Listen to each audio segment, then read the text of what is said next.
All right, welcome to another Walking Dead Retro Review. I'm Justin. I'm Jessi. And we're the Podcasting Dead. Jessi's dealing with a little lag issue, so if she seems to freeze a lot, like she currently is, that's why. But just bear with us. The voices will still be here. You'll never freeze when you intend to freeze. I'll tell you that. If you like Walking Dead content, consider subscribing, liking, sharing. Check out our Patreon. All of that helps support the channel. But today, we are talking about a landmark episode of The Walking Dead. This is Season 4, Episode 14. It's called The Grove. It was directed by Michael E. I cannot pronounce that last name. Stanzrasimis. It was written by Scott Gimple. And it originally aired March 16th of 2014. And Jessi, as we get into this one, what do you think? Because this one left a lot of people just absolutely shell-shocked when it originally came out. They saved all the drama for this episode. And it was just like one thing after another. And I was just like, holy freaking crap balls. This is not happening right now. I was just like, yeah. At first I thought it was like somebody dreaming. I don't know. And this episode started with that really cool intro where you could see like out the window.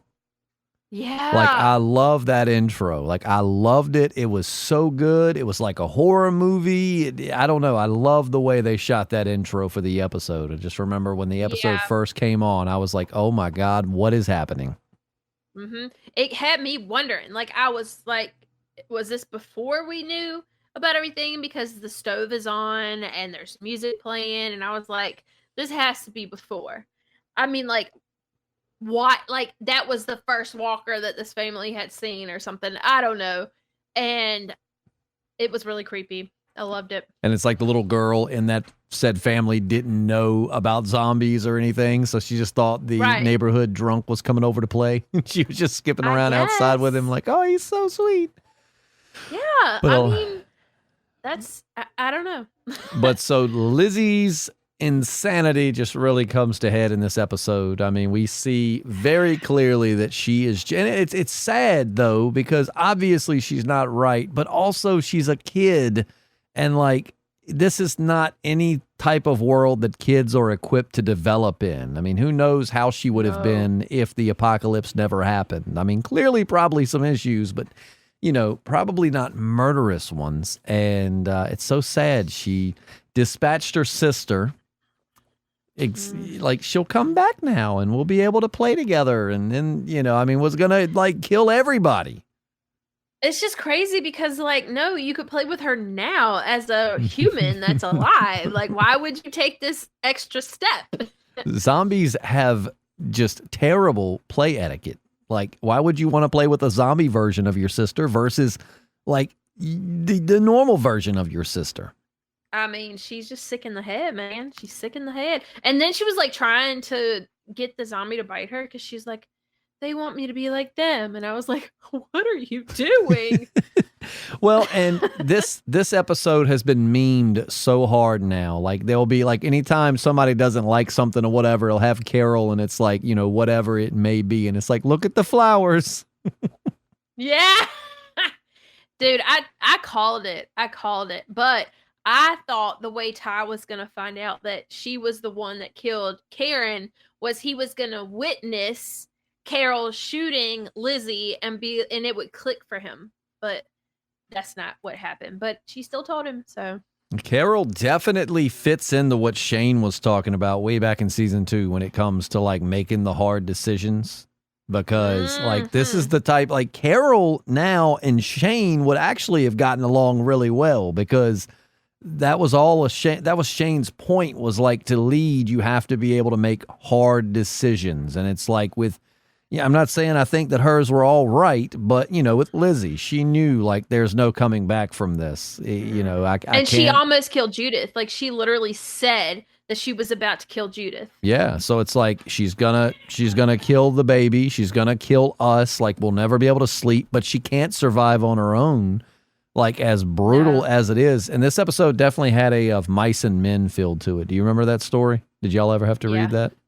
Mm-hmm. Definitely a mice and men feel. How did you feel about Tyrese's reaction? Well, I don't even know. I felt like it was good. It went differently than I thought it would, for real. But when she handed him the gun and she was basically sitting there like, you can shoot me. I know you want to. I deserve it. But I think to him, he decided not to because he felt like if he shot her, he's no better than what she did. So, right. I mean, plus, I feel like a little bit of it is the fact that he knows that he cannot make it on his own with a baby. So his options were limited. He's like, you know what? I really want to do something dramatic right now, but I also really don't want to be a single dad for the foreseeable future. So I'm just going to put this behind us. And like she was his only option at the moment. So, but I think it's really good. He said he wouldn't forget, but he forgives. So, I mean, I think after seeing her kill Lizzie and the reason why she did it, I think he kind of understood a little bit. It wasn't malicious. It wasn't like spiteful or done. Yeah, it wasn't done without purpose. I mean, granted, that purpose was kind of screwed up. Well, in the sense of how it was executed, but you know, right? Like I think he realizes, she's not. Well, once Lizzie, spazzed out, it's like she's not like Lizzie. She's not killing. But it's also there are also kind of sort of parallels to like Carol and Lizzie. Like even though Lizzie was way off her rocker, like she was doing what she thought was right for everybody. Like we're all going to eventually turn. Why not just do it now? Whereas Carol also was doing what she thought was right, though very extreme. So it's parallels. I think Carol sees a little bit of herself in there. And it's tough, man. Like that episode was tough. I remember when it came out, just silence in the living room as it went off. I remember on The Talking Dead, the talk show that come on right after, it was it's a heavy episode, man. I mean, just think about the weight of having to put down a child like that. I cannot. But all day. So like I watched this when I first woke up this morning because I thought we were going to podcast early. But sorry. So no, it's cool. I just wanted to be prepared. But my girlfriend was with me watching it, and she doesn't watch all the episodes with me. She's not really a fan of The Walking Dead, but literally like every 2 seconds I was pausing it and explaining to her why what's going on is so crazy. And then all throughout the day I just kept being like, I cannot believe that Lizzie killed Mika. I know. Then poor Mika. She was such a sweet kid.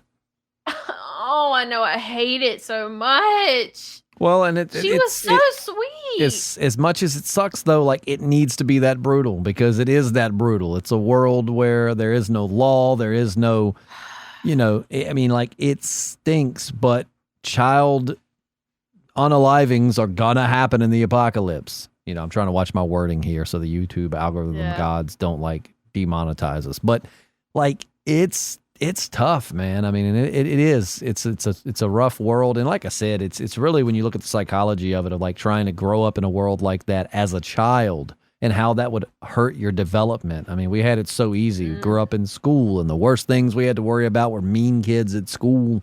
No one was trying to eat us. We didn't have this weird understanding of like people die, and then they're still walking around, and they don't die. Like, it's tough. Excuse me. Sorry. That was louder than I thought it was going to be. So as much as I would like to believe that I would be a badass in the apocalypse, the character that I have connected with the most has been Mika. That would be me. No. I think you would just put your paintballs. I think you would put your paintball skills into use and you would be a total bamf. I don't know. When she couldn't kill the deer, I was like, that would totally be me. I think that would be me. Obviously, if I'm in survival mode, maybe it wouldn't be, but like just an outside looking in. Also, the fact that she's like, my mom always used to say that everything works out the way it should. I say that all the time. And she's just like so positive about everything. And it's just like, I just love her. She's just the sweetest.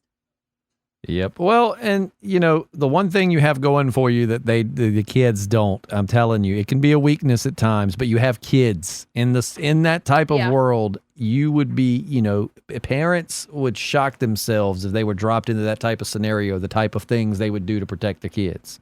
Like if your kids are at home starving, I think you would have no problem putting the deer down. If somebody was threatening your kids, I think violence would be just a reaction. It wouldn't even be something you think about. So, single Jessi, no kids. I don't know. She might be a goner pretty quick. But Mama Jessi, probably more fierce than you'd think you'd be. Those are two different people. And we learned that it was Mika. You used to think it was the governor. Not Mika, sorry. We learned it was Lizzie that was feeding the rats to the walkers and doing all the weird stuff. Not the governor. When the light bulb went off, I was just like, holy freaking crap. Well, it all comes back. Wasn't it awkward too? Oh, go ahead. I'm sorry. I didn't even I forgot all about that. I totally forgot about the rats getting fed to the zombies at the prison. I forgot about it. And then when I saw that, it all came flooding back. And I was like, what? Also, how did nobody see her doing that at the prison? Because she's a slick little kid. Like, she just slid. They always Look, if there's one thing we've learned in the Walking Dead world, it's that the Walking Dead crew is not good at watching kids. This is... yeah. I mean, if you wanted to go to war with the Walking Dead crew that we have, all you would have to do is infiltrate a few children into the camp, and they could do anything unwatched because our crew is not good at watching kids. Great at zombie survival, terrible at daycare. She probably snuck them to the zombies while either Glenn or Maggie were on watch and they were getting it on in the tower. You may be. And Carol had an out there that she could have taken, but kudos to her for not, because Tyrese is wondering if Lizzie might be the one that killed Karen and David. And, Carol's like, ooh, I just remember watching that being like, this is awkward. Yeah. And then she had a really good, I think maybe one reason she didn't take that out is because he would have figured it out eventually, but she had a really good point. She wouldn't have been able to drag them out. Also, she would have let them turn. And we know that. I also really like when he sees how hard it is on her to do what she has to do with Lizzie after they decide that she's just too big of a threat to keep alive. That's where his aha moment, I think, is, where he realizes that Carol doesn't just kill willy-nilly. Taking a life does get to her, and it's not an easy choice that she has to make. So I think that gave him a little peace with the Karen and David thing, at least knowing that, she obviously didn't do it without any remorse. I mean, obviously taking a life is hard on her. So, that was kind of, I think, his she's not evil. Before she told Tyrese that she was the one that did it, when they were talking about how they could possibly live here, and she was like, if you don't want to go to Terminus, we could just stay here. We could, she was talking about all the steps they would take to stay safe. I was sitting there and I was like, she doesn't want him to go to Terminus. She doesn't want to go to Terminus, because if the group is there, they know what she did, and then he's going to find out, and then he's going to kill her, and she doesn't want that to happen. So she wants to stay here. Right, yeah. And I might have had the order of, I can't remember how I said that happened, but I know after she kills Lizzie, that's when, she admits that she killed Karen and David and gives him the option. I don't know why, for some reason, I was imagining it another way. But anyways, that's... I think that's how you said it. Is it? Okay, good. Sometimes, even though I go back and rewatch them, because I have rewatched them so much, and it's my memory is just jam-packed with a hodgepodge of Walking Dead memories. Sometimes stuff plays out of order, even when I just watch it. So, Yeah. But so, we got to wrap this one up. It has been a crazy busy day. It's been a crazy busy 2 weeks. I've not had this is the first day I've had off or free in 2 weeks. I've literally been working. And then yesterday, I actually technically had the day off, but I had to go up to Roanoke to help my brother move, which did not get me home until late last night. So, yeah, I've not had. So I am doing laundry. I am catching up on work stuff. I got The Last of Us coming on here soon. Speaking of which, we'll be podcasting about that. So if you are, don't forget that we do them live, but they're on the channel and you can watch them after. So make sure to check those out. But Jessi, let's rate the episode from 1 to 5. Put your hand where I can't see it and slowly raise it in 3, 2, 1. Yeah. I give this one a solid 5. It produced. This one was good. It produced one of the most memorable and talked about moments in The Walking Dead. So definitely got to give it a 5. Well written, well acted, well executed, and it just hits you. Like when you get when the credits hit, you're just like, what? Yeah. What? I didn't want it to end. I wanted the episode to keep going. I was like disappointed when the credits came on. I was like, no. And I wanted to keep watching, but I couldn't. Well, you're getting to some cool stuff. Well, Jessi, thank you so much for joining us, as you always do. Yeah. Well, make sure if you like this to subscribe. Make sure to like, comment, check out moviepalette.com. Use podcast15 to get 15% off. Also, don't forget to find us on Patreon, patreon.com/thepodcastingdead. You can also find our podcasts. I've started catching up these retro reviews. I'm a little behind, but I'm getting them caught up over on Spotify, StreamYard, and iTunes and all that good stuff. So you can stream them that way if you'd rather. So in the meantime, I'm Justin.